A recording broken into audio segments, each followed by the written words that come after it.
नमस्कार, स्वागत है आपका खबर एचपी में। तो आइए जानते हैं हिमाचल के हर छोटे बड़े शहर से जुड़े 30 फटाफट बड़ी खबरों को। इससे पहले यदि आप वीडियो को लाइक नहीं किए हैं तो लाइक कर दीजिए और चैनल में नए तो चैनल को सब्सक्राइब कर लीजिए। और आप वीडियो को कहां से देख रहे हैं कमेंट बॉक्स में हमें जरूर बताइए।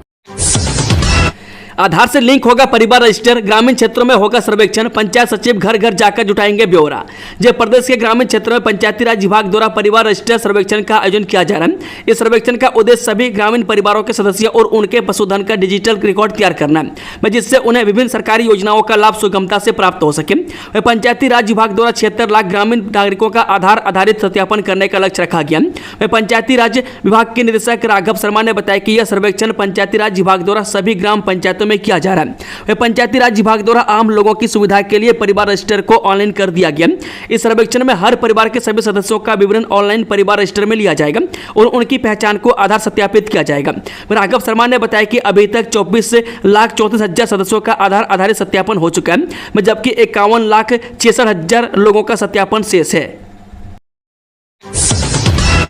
घर बनाने को अब मिलेंगे 2.5 लाख रुपये। पीएम आवास योजना शहरी 2 में बढ़ाई राशि, जरूरतमंदों को मिलेगा आशियाना।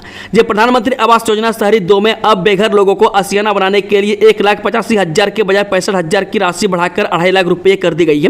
केंद्र सरकार की पीएम आवास योजना 2 को हिमाचल प्रदेश के समस्त शहरी क्षेत्र में शुरू कर दिया गया है। इसके लिए आवेदन प्रक्रिया शुरू कर दी गई है, जिसमें पहले चरण के आवेदकों की सूची जून माह के पहले सप्ताह में केंद्र सरकार को सहमति के लिए भेजी जाएगी। इसमें राशि बढ़ाने के साथ ही बेघर लोगों को शहरी क्षेत्र में ही स्वयं की भूमि होना अनिवार्य किया गया। इसके बाद आवेदनकर्ता को 4 किस्तों में 2.5 लाख रुपए की राशि जारी की जाएगी। केंद्र सरकार ने शहरी गरीबों के लिए प्रधानमंत्री आवास योजना 2.0 स्कीम के तहत चयनित होने वाले लाभार्थियों को पक्का आशियाना बनाने के लिए 2.5 लाख रुपये प्रदान किए जाएंगे। नगर निगम धर्मशाला ने भी आवेदन प्रक्रिया शुरू कर दी है। इसमें शहरी क्षेत्र के बेघर लोगों को ऑनलाइन सहित ऑफलाइन अपने संबंधित नगर निगम, नगर परिषद व नगर निकाय में पहुंचकर हार्ड स्तर पर भी आवेदन करने की सुविधा दी गई है। आवेदन प्राप्त होने के बाद निगम कर्मी उसका भौतिक सत्यापन करेंगे। बीपीएल के लिए आवेदनों की वेरिफिकेशन पंचायत सचिव, पटवारी, आंगनबाड़ी कार्यकर्ताओं की कमेटी करेगी चयन। जब बीपीएल सूची में शामिल होने के लिए पात्र लोगों द्वारा किए गए आवेदनों का सत्यापन शुरू हो जाएगा। बीपीएल परिवारों का चयन जुलाई माह में होने वाली ग्राम सभा में किया जाएगा। पंचायतों में बीपीएल चयन के लिए एसडीएम द्वारा पंचायत सचिव, पटवारी और आंगनबाड़ी कार्यकर्ताओं की 3 सदस्यों की कमेटियां गठित की गई है। पंचायत सचिव, पटवारी और आंगनबाड़ी कार्यकर्ताओं की कमेटी बीपीएल परिवारों के आवेदन का सत्यापन करेगी। बीपीएल परिवारों के चयन के लिए जुलाई में होने वाली ग्राम सभा में पारदर्शी रूप से चर्चा की जाएगी। बता दें कि बीपीएल परिवारों के चयन की प्रक्रिया 15 अक्टूबर तक पूरी की जाएगी। बीपीएल सूची में शामिल करने के लिए परिवारों की पहचान के लिए तय किए गए मापदंडों में ऐसे परिवार जिनमें 18 वर्ष से कम आयु के अनाथ बच्चे सदस्य हैं। इसके अलावा ऐसे परिवार जिनमें केवल 59 वर्ष की आयु से अधिक के वृद्धजन ही सदस्य हैं और 18 से 59 वर्ष की आयु का कोई भी वयस्क सदस्य नहीं है। ऐसे परिवार जिनमें महिला मुखिया हो और जिनमें 18 वर्ष से 59 वर्ष की आयु के बीच का कोई वयस्क पुरुष सदस्य न हो, जिसमें विधवा, अविवाहित, तलाकशुदा, परित्यक्त महिलाएं शामिल होंगी। वन भूमि पर निर्भर लोगों को जमीन का अधिकार मिलेगा। राजस्व, बागवानी, जनजातीय विकास एवं जन शिकायत निवारण मंत्री जगत सिंह नेगी ने कहा कि वन भूमि पर निर्भर लोगों को भूमि का अधिकार दिया जाएगा। बुधवार को यहां FRA यानी कि वन अधिकार अधिनियम 2006 के संबंध में समीक्षा बैठक की अध्यक्षता करते हुए जगत सिंह नेगी ने यह बात कही। उन्होंने कहा कि वर्ष 2006 में वन अधिकार अधिनियम को राष्ट्रपति की स्वीकृति प्रदान की गई थी और 1 जनवरी 2008 से वन अधिकार नियम लागू किया गया। बता दें कि FRA 2006 के तहत अनुसूचित जनजाति व अन्य सभी श्रेणी के सदस्य समुदाय जो 13 दिसंबर 2005 से पहले कम से कम 3 पीढ़ियों से प्राथमिक रूप से वन भूमि पर निवास करते आ रहे हैं और अपनी आजीविका की वास्तविक जरूरतों के लिए वन भूमि पर निर्भर है को भूमि का अधिकार दिया जाएगा। नशा तस्करों की 3.25 करोड़ की संपत्ति, अटैच प्रॉपर्टी, आभूषण, नकदी, 4 गाड़ियां शामिल। कंगड़ा पुलिस ने नशे पर जोरदार प्रहार करते हुए 2,65,66,683 की संपत्ति अटैच की है। इसमें आरोपियों की विभिन्न संपत्तियों, कीमती आभूषण, नकदी व 4 वाहन शामिल हैं। कंगड़ा पुलिस की ओर से नशा तस्करों के बड़े किंगपिन रहे 3 मामलों के मुख्य आरोपियों की संपत्तियां जब्त की गई है। मिली जानकारी के अनुसार इसमें 6 अप्रैल 2025 को पुलिस थाना धर्मशाला की टीम ने संजय कुमार उर्फ 56 पुत्र गुरुदेव कपूर निवासी गांव व डाकघर रखकर धर्मशाला जिला कंगड़ा व सुमन कुमारी उर्फ वर्षा पुत्री प्रताप चंद के कमरे की तलाशी के दौरान 1 किलो 246 ग्राम चरस जब्त की। इस मामले पुलिस थाना धर्मशाला में मादक पदार्थ अधिनियम के तहत अभियोग पंजीकृत किया गया था। वह संजय कुमार व सुमन कुमारी के खिलाफ क्षेत्र में काफी रोष था और पुलिस ने उन्हें पकड़ने के लिए व्यापक प्रयास किए थे। 29 मई को 87 परीक्षा केंद्रों में होगी डीएलएड की प्रवेश परीक्षा। जाने कितने उम्मीदवार लेंगे भाग। हिमाचल प्रदेश स्कूल शिक्षा बोर्ड धर्मशाला की ओर से 2 वर्षीय डिप्लोमा इन एलिमेंट्री एजुकेशन यानी कि डीएलएड सत्र 2025-27 के लिए प्रवेश परीक्षा 29 मई को आयोजित की जाएगी। इस परीक्षा में कुल 15,609 उम्मीदवार भाग लेंगे। राज्य भर में इसके लिए 87 परीक्षा केंद्र स्थापित किए गए। वहीं 1732 आवेदन ऐसे पाए गए जिनमें उम्मीदवारों ने आवेदन शुल्क जमा नहीं करवाया। इन अधूरे आवेदनों को पूरा करने के लिए बोर्ड ने 24 मई तक का समय दिया है। यदि निर्धारित समय सीमा के भीतर आवेदन शुल्क जमा नहीं किया गया तो ऐसे आवेदनों को रद्द कर दिया जाएगा। मैं इन उम्मीदवारों की सूची बोर्ड की आधिकारिक वेबसाइट पर भी अपलोड कर दी गई है। ऑपरेशन सिंदूर के पोस्टर में पीएम मोदी की फोटो पर बवाल। कांग्रेस ने भाजपा पर लगाई राजनीति चमकाने के आरोप। जो ऑपरेशन सिंदूर के एक पोस्टर में प्रधानमंत्री मोदी की फोटो पर कांग्रेस ने मोर्चा खोल दिया।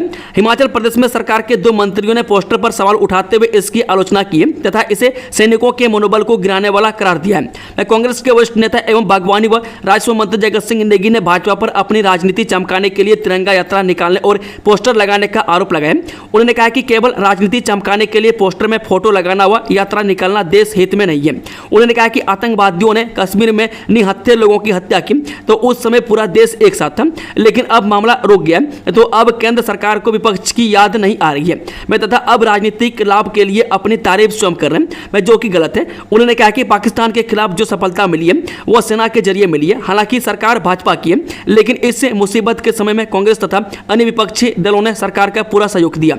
ऐसे में आज केवल राजनीति चमकाने के लिए इस तरह का काम देश हित में नहीं है।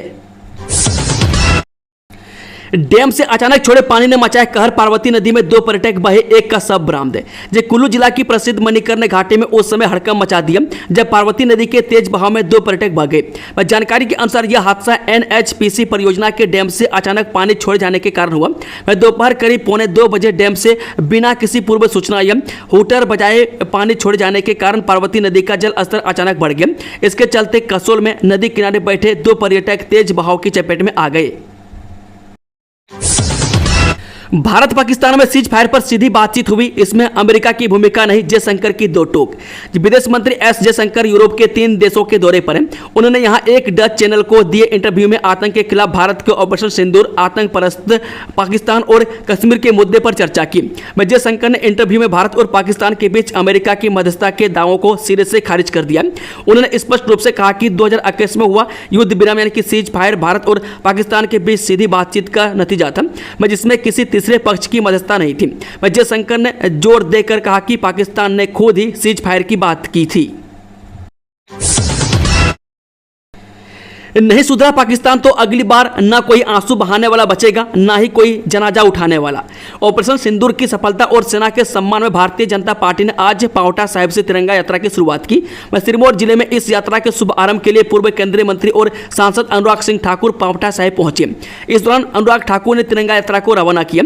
वहीं बाइक रैली में खुद मोटरसाइकिल चलाते हुए तिरंगा यात्रा में शामिल हुए और सेना के शौर्य की खूब सराहना की। डीसी एसपी ने लिया मणिमहेश यात्रा की तैयारियों का जायजा, अधिकारियों को दिए ये निर्देश। जब मणिमहेश यात्रा की तैयारियों की समीक्षा के लिए बुधवार को उपायुक्त चंबा मुकेश रैपसवाल और पुलिस अधीक्षक अभिषेक यादव ने विभिन्न पड़ावों से होते हुए धनचो का दौरा किया। इस दौरान एडीएम भरमौर कुलबीर सिंह राणा सहित उपमंडल के विभिन्न विभागों के अधिकारी भी उनके साथ मौजूद रहे। प्रशासनिक टीम ने हड़सर से धनचो तक पैदल यात्रा कर व्यवस्थाओं का निरीक्षण किया और जरूरी दिशा निर्देश जारी किए। वीरों के सम्मान में कांग्रेस 30 को शिमला में करेगी जय हिंद रैली का आयोजन, ये नेता भी होंगे शामिल। भारत पाक युद्ध के बाद बीजेपी जहां पूरे देश में तिरंगा यात्रा निकाल रही है, वहीं अब कांग्रेस भी देश भर में वीरों के सम्मान में जय हिंद रैली का आयोजन कर रही है। हिमाचल प्रदेश में 30 मई को शिमला में कांग्रेस रैली का आयोजन करने जा रही है, जिसके बाद सभी जिलों में जय हिंद रैली निकाली जाएगी। शिमला में होने वाली रैली में प्रदेश कांग्रेस प्रभारी रजनी पाटिल, सीएम सुक्खू और विधायक सहित कांग्रेस के कार्यकर्ता शामिल होंगे। बिजली चोरी पर कार्रवाई करने गए 2 जेई को पीटा, लाइनमैन के फाड़े कपड़े, भागकर बचाई जान। जब पुलिस थाना पुरूवाला के अंतर्गत पंचायत भंगानी के गांव मेहरूवाला में बिजली चोरी के मामले में कार्रवाई करने गए 2 कनिष्ठ अभियंताओं के साथ मारपीट करने का मामला सामने आया है। दोनों कनिष्ठ अभियंता घायल हो गए, जबकि लाइनमैन के कपड़े फाड़ दिए गए। लोगों से जान बचाने के लिए बिजली बोर्ड की टीम को मौके से भागना पड़ा। इसके बाद पुलिस में आरोपियों के खिलाफ शिकायत दर्ज करवाई गई। उधर पुलिस थाना पुरूवाला के प्रभारी राजेश पाल ने बताया कि पुलिस चौकी सिंहपुरा में बिजली बोर्ड के अधिकारियों और कर्मचारियों के साथ मेहरूवाला में मारपीट की शिकायत पर मामला दर्ज हुआ है। वह सिंहपुरा चौकी पुलिस ने जांच शुरू कर दी है। वह 2 कनिष्ठ अभियंताओं का मेडिकल करवाया गया है। हिमाचल के कई भागों में इतने दिन जारी रहेगी बारिश, 6 जिलों में ओलावृष्टि, अंधड़ का अलर्ट। हिमाचल के कई इलाकों में एक सप्ताह तक बारिश का दौर जारी रहने का पूर्वानुमान है। मौसम विज्ञान केंद्र शिमला के अनुसार राज्य के कई भागों में 28 मई तक बारिश का दौर जारी रहने का पूर्वानुमान है। 23 व 24 मई को कांगड़ा, कुल्लू, मंडी, शिमला, सोलन व सिरमौर जिले के कुछ स्थानों पर ओलावृष्टि व अंधड़ चलने का ऑरेंज अलर्ट है। 22, 25 और 28 मई तक अंधड़ का येलो अलर्ट जारी हुआ है। इस दौरान हवाओं की रफ्तार 40 से 60 किलोमीटर प्रति घंटे की रहने की संभावना है। मैं आज राजधानी शिमला व आसमान भागों में मौसम साफ बना हुआ है। हिमाचल के 49 और अस्पतालों में शुरू होगी डायलिसिस सुविधा, 45 करोड़ होंगे खर्च। हिमाचल प्रदेश के 49 और स्वास्थ्य संस्थानों में डायलिसिस यूनिट की सुविधा शुरू होने जा रही है। प्रदेश सचिवालय शिमला में स्वास्थ्य विभाग के अधिकारियों की इस पर बैठक हो चुकी है। इसमें डायलिसिस चिकित्सा सुविधा शुरू करने के लिए जगह उपलब्ध कराने को कहा गया। मैं अभी हिमाचल के 20 स्वास्थ्य संस्थानों में यह सुविधा उपलब्ध है। अब 49 और अस्पतालों में 45 करोड़ रुपए की लागत से डायलिसिस यूनिट स्थापित किए जाने हैं। मैं स्वास्थ्य सचिव ने संबंधित अस्पताल प्रशासन को जगह उपलब्ध करवाने के लिए निर्देश दिए हैं। परिणाम संशोधित होने से 4722 विद्यार्थियों का बच गया 1 साल, कई मेरिट सूची से बाहर। हिमाचल प्रदेश स्कूल शिक्षा बोर्ड की गलती से प्रदेश के जिन 4722 विद्यार्थियों का फेल होने से 1 साल बर्बाद होने जा रहा था, अब परीक्षा परिणाम में संशोधन के बाद उन विद्यार्थियों के चेहरों पर मुस्कान लौट आई है। वहीं मेरिट सूची में भी संशोधन होने से 4 दिन पहले खुशियां बटोरने वाले कई मेधावियों को भी निराशा का सामना करना पड़ेगा। मैं कई की रैंकिंग परीक्षा परिणाम में संशोधन से एक पायदान लुढ़की है, लेकिन माना जा रहा है कि कई मेधावी अब टॉप 10 सूची से बाहर हो जाएंगे। 4 दिन पहले यानी 17 मई 2025 को स्कूल शिक्षा बोर्ड ने 12वीं कक्षा के तीनों संकाय का त्रुटिपूर्ण परिणाम संशोधित कर कई विद्यार्थियों का भविष्य अंधकार में झोंक दिया था, क्योंकि 12वीं के बाद बच्चे नीट के जरिए डॉक्टरी और जेई माध्यम से इंजीनियरिंग व अन्य उच्च शिक्षा के लिए दाखिला लेते हैं। लेकिन पहले शिक्षा बोर्ड की ओर से 2713 विद्यार्थियों को फेल किया गया था। इतना ही नहीं, बोर्ड की गलती से 2009 विद्यार्थियों को भी जमा 2 की परीक्षा उत्तीर्ण करने के लिए दोबारा से कंपार्टमेंट की परीक्षा देनी पड़नी थी। अब बुधवार को प्रदेश शिक्षा बोर्ड की ओर से रिवाइज परीक्षा परिणाम में अब इन विद्यार्थियों को राहत मिली है। पीएम मोदी ने पुनर्विकसित बैजनाथ पपरोला रेलवे स्टेशन का वर्चुअल किया लोकार्पण।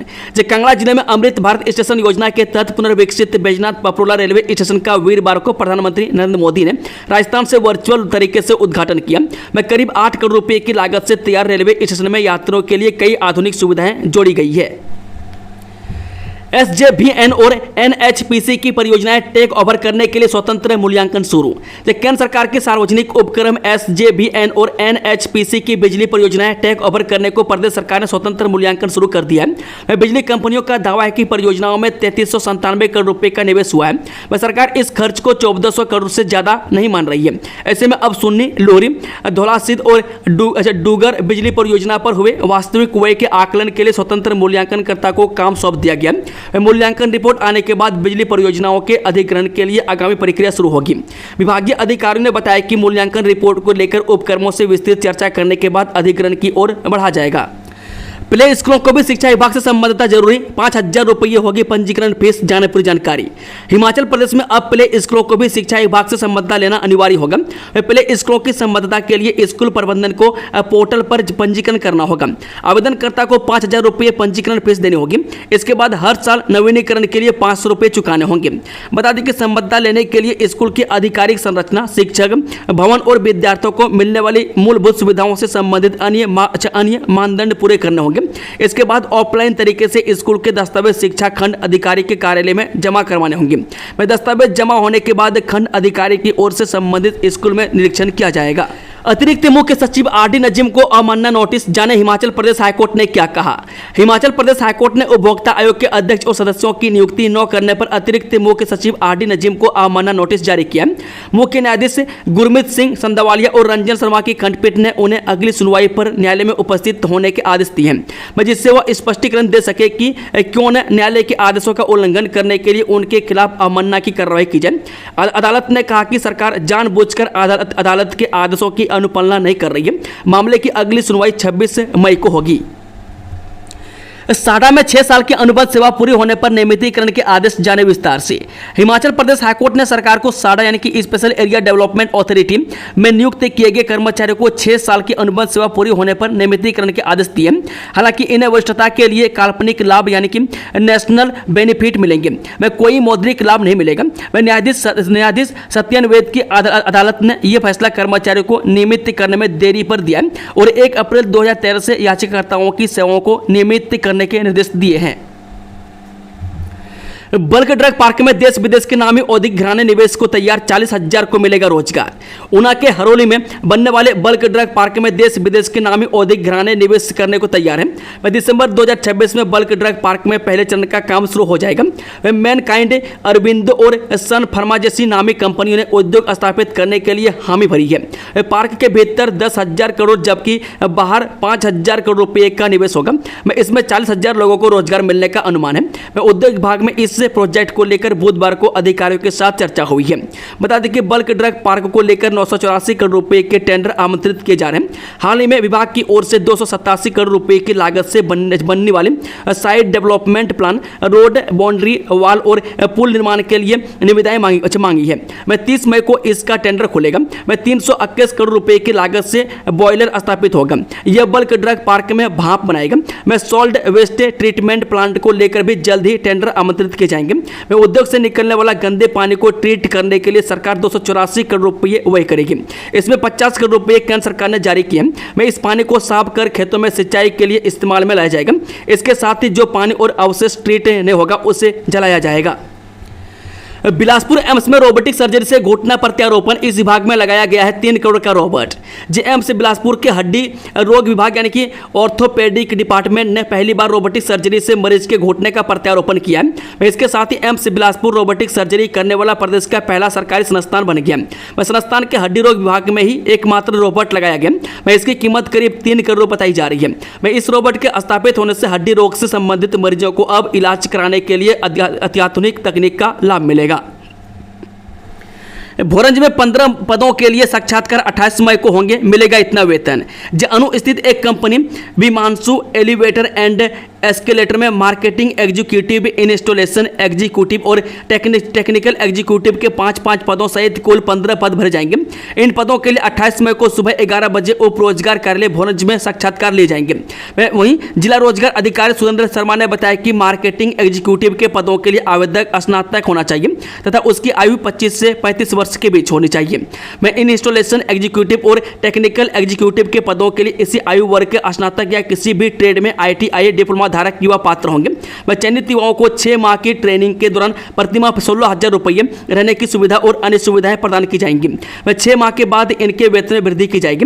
जिला रोजगार अधिकारी ने बताया कि अगर कोई युवा उपरोक्त योग्यता रखता है और उसका नाम किसी भी रोजगार कार्यालय में पंजीकृत है तो वह अपने मूल प्रमाण पत्रों तथा हिमाचली प्रमाण पत्र के साथ साक्षात्कार में भाग ले सकता है। नाथवा बांध से कभी भी छोड़ा जा सकता है पानी, सतलुज नदी किनारे न जाएं लोग। तापमान में अचानक हुई बढ़ोतरी के चलते सतलुज नदी का जल स्तर भी बढ़ गया। ऐसे में कभी भी नाथवा झाकड़ी जल विद्युत परियोजना से पानी छोड़ा जा सकता है। यह जानकारी उप मंडलाधिकारी नागरिक रामपुर हर्ष अमरेंद्र सिंह ने दी। उन्होंने बताया कि NJHPS नाथपा से प्राप्त सूचना के आधार पर नाथपा बांध में आने वाला डिस्चार्ज लगातार बढ़ रहा है। परियोजना के बांध स्थल के रेडियल गेट के माध्यम से करीब 50 क्यूमेक से अतिरिक्त पानी छोड़ा जा रहा है। नाथपा बांध के बहाव में करीब 124 क्यूमेक्स पानी की मात्रा मापी गई है। ऐसे में पानी की मात्रा बढ़ने से कभी भी अतिरिक्त पानी छोड़ा जा सकता है। राष्ट्रपति ने मरणोपरांत सहित 6 कीर्ति चक्र और 33 शौर्य चक्र प्रदान किए। यहां देखें पूरी जानकारी। राष्ट्रपति द्रौपदी मुर्मू ने 22 मई 2025 यानी गुरुवार को नई दिल्ली स्थित राष्ट्रपति भवन में डिफेंस इन्वेस्टिचर सेरेमनी 2025 के पहले फेज के दौरान सशस्त्र बलों, केंद्रीय सशस्त्र पुलिस बलों और राज्य या संघ शासित प्रदेश पुलिस के कर्मियों को 4 मरणोपरांत सहित 6 कीर्ति चक्र और 7 मरणोपरांत सहित 33 शौर्य चक्र प्रदान किए।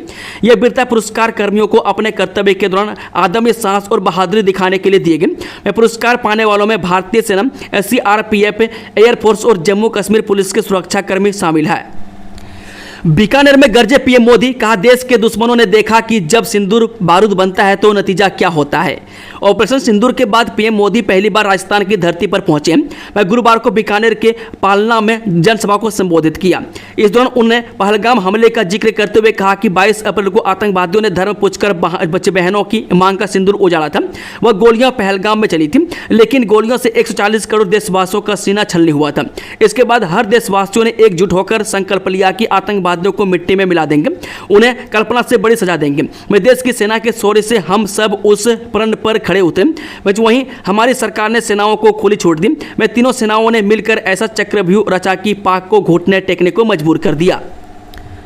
पेट दर्द से परेशान महिला की डॉक्टर ने जांच की तो रह गए हैरान। सर्जरी कर पेट से निकाला बालों का गुच्छा। उल्टी और पेट दर्द से परेशान एक महिला को अस्पताल में भर्ती कराया गया। प्राथमिक उपचार करने के बाद महिला का अल्ट्रासाउंड और सीटी स्कैन किया गया, जिसमें महिला के पेट में डॉक्टरों को कोई असामान्य की वस्तुएं दिखाई दी। जिसके बाद डॉक्टर ने ऑपरेशन किया तो हैरान रह गए। दरअसल महिला के पेट में करीब 1 फीट लंबा बालों का गुच्छा मिला, जिसे डॉक्टरों ने ऑपरेशन के दौरान बाहर निकाल दिया। हैरान करने वाला यह मामला मंडी जिला के सबसे बड़े स्वास्थ्य संस्थान मेडिकल कॉलेज एवं अस्पताल नेरचौक के सामने आया है। जानकारी के अनुसार मानसिक रूप से अस्वस्थ एक महिला के पेट से बालों का यह गोला निकला है। वहीं मानसिक तौर पर अस्वस्थ यह महिला पिछले कई सालों से अपने ही बालों को खा रही थी, जिससे उसके पेट में बालों का गुच्छा बन गया था। सरकार की नीतियों पर विक्रम ठाकुर का हमला, मित्र रखते रखते सुक्खू सरकार हो जाएगी तितर बितर। जय प्रदेश सरकार के पशु मित्र रखने के फैसले पर तीखी प्रतिक्रिया देते हुए पूर्व उद्योग मंत्री और भाजपा विधायक विक्रम सिंह ठाकुर ने सुक्खू सरकार पर करारा प्रहार किया है। उन्होंने आरोप लगाया कि यह सरकार हर उस वर्ग के खिलाफ काम कर रही है जिसे सबसे अधिक सामाजिक सुरक्षा और संवैधानिक संरक्षण की जरूरत है। विक्रम सिंह ठाकुर ने कहा, बीपीएल सर्वे, पंचायतों की स्वायत्तता, कर्मचारियों के हित, महिला सम्मान और जन सुविधाओं जैसे अहम मोर्चों पर सरकार ने जन विरोधी निर्णय लेकर अपना असली चेहरा उजागर कर दिया है। श्रीखंड महादेव यात्रा को लेकर प्रशासन सतर्क, हर कदम पर सुरक्षा की नजर। हिमालय की गोद में स्थित 18,570 फीट ऊंचे श्रीखंड महादेव की यात्रा जितनी पवित्र मानी जाती है, उतनी जोखिम भरी भी है। में हर साल हजारों श्रद्धालु इस कठिन ट्रैक पर निकलते हैं, लेकिन कई बार यह आस्था का सफर मौत की दहलीज तक पहुंचा देता है। में अब कुल्लू प्रशासन ने 2025 की यात्रा को सुरक्षित और व्यवस्थित बनाने के लिए तैयारियां तेज कर दी है। यात्रा मार्ग की जांच के लिए 8 सदस्यीय विशेषज्ञ टीम को रवाना कर दिया गया है। दोस्तों, खबरों का सिलसिला समाप्त होता है। जानकारी पसंद आई तो वीडियो को लाइक, शेयर, चैनल को सब्सक्राइब जरूर कर लें और कमेंट बॉक्स में अपना फीडबैक देना ना भूलें। Thank you, all the best. जय हिंद, जय हिमाचल।